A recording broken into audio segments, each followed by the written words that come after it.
Bom, doutor, vamos lá. O senhor é advogado, família constituída, residente de Jacupiranga. Conta um pouco da sua história pra gente aí.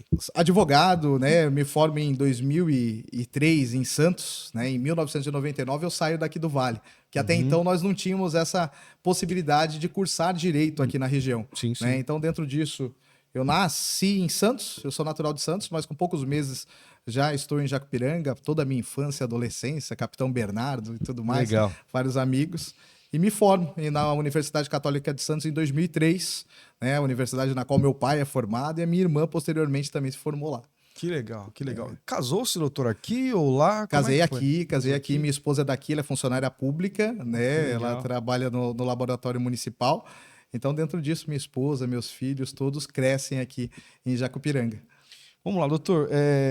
Teu pai já tem um tempo que trabalha aqui. Ele contou a história dele pra gente. Ele veio de Santos pra cá, descobriu aqui um lugar acolhedor. Ele fala das pessoas que receberam. É bem legal ouvir ele falar. Ele fala de nomes assim que a gente.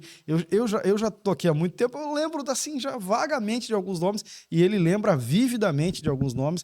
E o senhor formou-se e voltou pra cá. Foi por preferência? Foi porque o pai falou não vem pra perto? Não, na verdade, Vamos dar sequência aqui. Como é que foi isso? na verdade, o que ocorre? Quando eu me formei, em 2003, e dei sequência na advocacia em Santos. Foi onde iniciei minhas especializações, tudo mais. E, posteriormente, houve um concurso público do município vizinho. Na época, eu estava estudando para concursos e teve o concurso de procurador municipal aqui na Estância Turística de Eldorado. Então, em 2008, eu passei nesse concurso e em 2009 eu venho tomar posse aqui. Né? Então, eu trabalho hoje, até hoje, como procurador municipal em Eldorado, completando aí, né, um tempo de casa lá. Interessante. É um concurso efetivo, o senhor vai ocupar Esse cargo é um cargo efetivo, né? Quando nós falamos da figura do procurador municipal, era algo que até então era pouco conhecido, mas Sim. tão necessário, né? Muito se falava em cargos em comissão, mas se viu a necessidade de que no ambiente da administração pública tivessem cargos efetivos dentro da área jurídica. E é nesse tom que a própria Constituição reservou e trouxe os cargos de procurador municipal. Tá, mas vamos lá. A sua infância foi aqui, então? Foi aqui, foi toda a minha infância aqui. Tá, você conhece o Rio aqui atrás? Não, todo esse contexto, né? Indo pro Arja para bater bola, pro ginásio, Norberto da Guia Franco é o melhor campo que tem, que aquela rua é sensacional, né? Para jogar bola, jogar taco e tudo mais. Legal. Né? Infância toda aqui, então? Infância toda, adolescência toda aqui, né? Eu fico até o ginásio no Capitão Bernardo. Posteriormente, eu estudei no Val Ribeira. Daí quando eu vou para Santos, né? Que daí eu passo no vestibular que eu acabo escolhendo, que é da Católica em Santos, e fiquei por lá, em 99 até 2003. Qual é a idade hoje? Hoje eu tô 42. 42 anos. 42. 42 anos vivendo aqui em Jacupiranga, caminhando aqui, trabalhando aqui. O senhor viu muita coisa aqui nessa cidade se modificar. Você viu essa cidade passar por um processo. Eu acredito, quando eu conversei com o teu pai, ele dizia do movimento que era esse centro aqui quando ele chegou. Era uma espécie de rodoviária também, que parava por ali. Mas passada essa fase, outras vieram, a gente foi...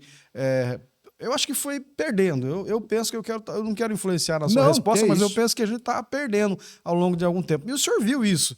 E o senhor hoje, como uma pessoa formada, numa profissão de relevância, de destaque, eu poderia dizer hoje como procurador, como que o senhor enxerga uma cidade como Jacupiranga ao longo, falando especificamente da nossa realidade aqui, como que o senhor enxerga esse caminhar de Jacupiranga? Ela caminhou, ela regrediu, ela estacionou, como que o senhor vê isso? Jair, eu sou sincero, a partir do momento que eu escolho Jacupiranga no lugar na qual meus filhos vão crescer, é um lugar que eu tenho que ter muita esperança.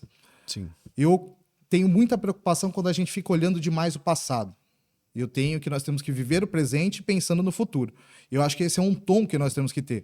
E quando nós falamos viver o presente pensando no futuro, é essa nova geração, somos nós, que vão poder traçar esse caminhar.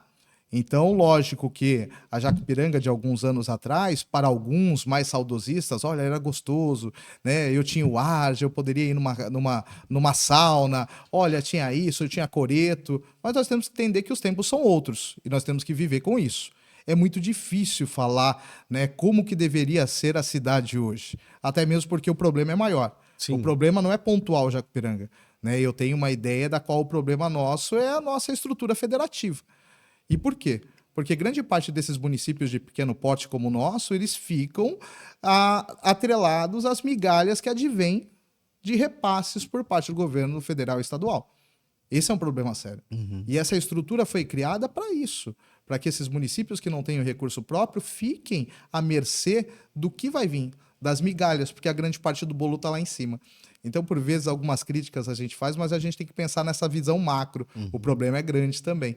O sistema foi desenhado e a forma que ele foi desenhado hoje está apertando demais os municípios, de pequeno porte notadamente. E como é que o senhor imagina essa sobrevivência do pequeno município? Então, a minha grande preocupação hoje vem no quê? A vida política, ela acaba nos trazendo a necessidade de compor. E as composições que acabam, de certa forma, trazendo esses municípios como reféns. E quando eu falo de composição, eu tenho que ter algum deputado, eu tenho que ter alguma liderança e sempre buscar esses para que eu tenha o quê? Para que eu tenha alguma forma de repasse.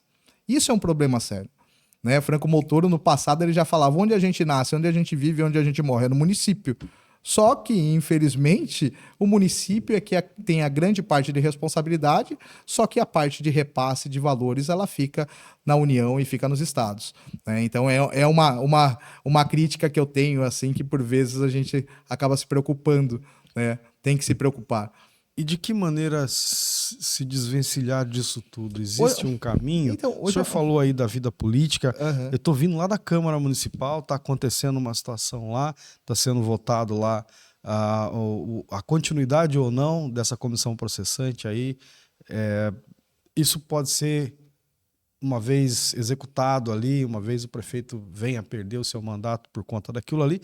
Eu acredito que isso não é progresso, eu acredito que a gente vai ter que se patinar para voltar na toada que a gente estava de novo. Então a gente está vendo agora a história real, nós estamos vivendo a história, algo acontecendo no campo político. Como que a gente faz? Então, me preocupa muito, né, quando a gente pensa em processos, por exemplo, de cassação, processos de impeachment, porque são processos de cunho administrativo político, Jair. Sim. Você pode observar, você tem acompanhado de perto, o judiciário está de fora. Sim. E isso nasce muito. Por quê? Porque o impeachment, quando ele nasceu na Inglaterra, há muito tempo. E ele advém, e em todas as constituições republicanas no nosso país, nós temos a figura do impeachment.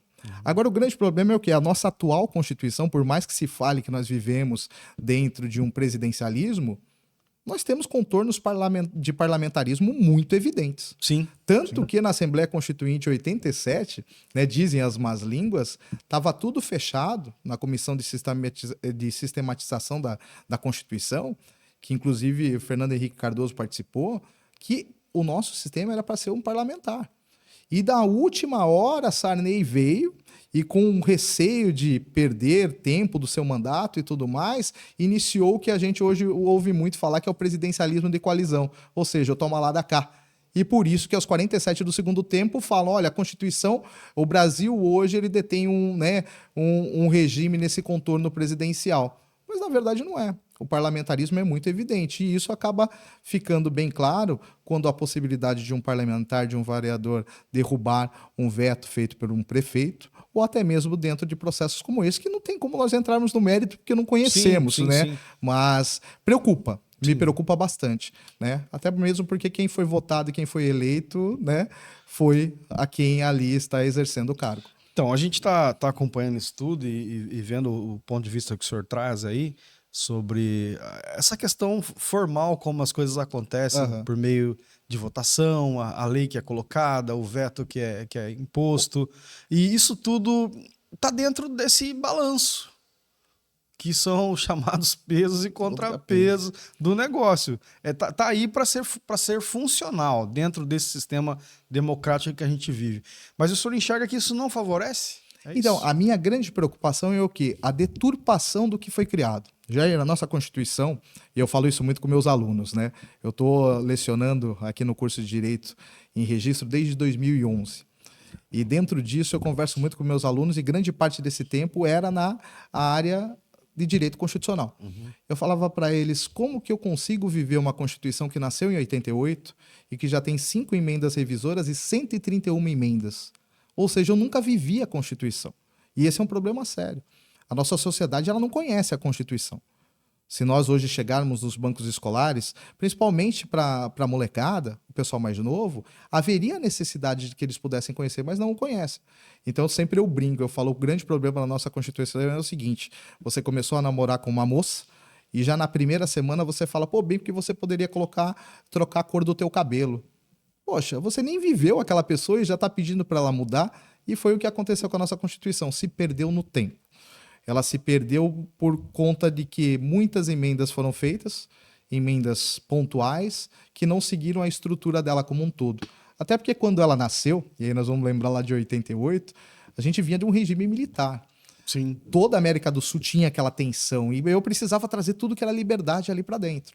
Só que eu não consegui gerir isso muito bem. Daí, quando você fala de freios e contrapesos, eu tenho que entender que cada um tem que estar no seu quadrado. O judiciário, o executivo e o legislativo. Agora, quando um começa a interferir de forma desproporcional no outro, a gente perdeu a mão. Então, mas a gente... Vamos voltar aqui, nós fomos longe, hein? A gente foi longe agora. Vamos falar da cidade aqui. Sim. O senhor tem projeto pessoal para Jacupiranga? Olha, eu sou sincero, eu estou desde 2014 à frente da Ordem dos Advogados do Brasil aqui. Aqui, Isso. certo. Então, nós temos um trabalho na qual o principal ponto da Ordem dos Advogados do Brasil, da nossa subseção, que é a 192ª, e é uma das maiores subseções em espaço físico do Estado. E por quê? Porque quando a gente fala de OAB Jacupiranga, todo mundo pensa, é só Jacupiranga, não é. Nós abarcamos desde Iporanga, então Iporanga, Eldorado, Barra do Turvo, Cajati, Cananéia, Pariquera, todos estão atrelados à figura da OAB Jacupiranga. Então nós respondemos por todos esses municípios. Hoje o principal foco nosso hoje se dá na questão da assistência judiciária, né? Uma forma de que o cidadão venha, o cidadão que não tenha condições, e acesse o judiciário. Ele consegue lá ter um advogado que vai ser nomeado, é feita uma triagem quanto a questões de valor, se ele tem condições ou não tem, e é nomeado. Social, tanto que, né? olha, eu te trago um dado recente que nós temos de 2022, nós tivemos mais de 2.600 nomeações, ou seja, mais de 2.600 pessoas dentro desses municípios que foram abarcadas com advogados e advogadas para exercer, né, para buscar o seu direito. Né? E é uma situação necessária, bater a porta do judiciário, ter como chegar no judiciário. Mas esse sistema da UAB, dessa sessão, ela funciona por um mecanismo próprio. Tem interferência do senhor como presidente? De forma alguma. Hoje, a partir do momento que uma pessoa chegue na OAB e queira fazer todo o seu cadastro e iniciar esse atendimento, vai ser feito dentro de um sistema de rodízio. Os advogados que estão atrelados a esse convênio, que é um convênio existente junto com a Defensoria Pública do Estado de São Paulo, acabam sendo sorteados para ir fazendo a defesa dessas pessoas ou propondo as suas ações, né? Então, cada advogado, por vezes, ele se insere dentro de uma área. Então, alguns, eu estou na área criminal, outros estão na área civil, outros na área de família, infância e por aí vai. E esse trabalho de presidência, ele é rotativo? Como é que ele funciona? Isso, são 3 gestões, né? Então, dentro dessas 3 gestões, né, os colegas permitiram que eu continuasse à frente da OAB. E dentro disso, no ambiente dessas gestões, quando a gente pensa em trabalho, né, muito se fala, mas a OAB é corporativa. São muitas as situações, desde uma atitude desregrada de um magistrado, de uma atitude desregrada de um promotor, de uma atitude desregrada de um policial, na qual a OAB vai atuar. E atuar para quê? Para garantir a prerrogativa do advogado. Quando a gente fala em prerrogativa, é o advogado poder atuar de forma livre, de forma autônoma, de forma independente. Já teve algumas situações Já assim? tivemos problemas. Em que âmbito foi aí? O senhor poderia falar? Então, não, a grande questão, por vezes, vem alguma situação. Recentemente, nós tivemos um que nem envolvia autoridades maiores. Nós tivemos um problema de captação de clientela. Surgiram umas pessoas no município de Cajati se apresentando como advogados, não eram advogados, e dentro disso as nossas comissões foram lá, autuaram diretamente, foram ver essas pessoas simplesmente vinham o quê? Prometer, né, o canto da sereia. Assinem aqui uma procuração e nós vamos dar sequência. Então, são várias as questões.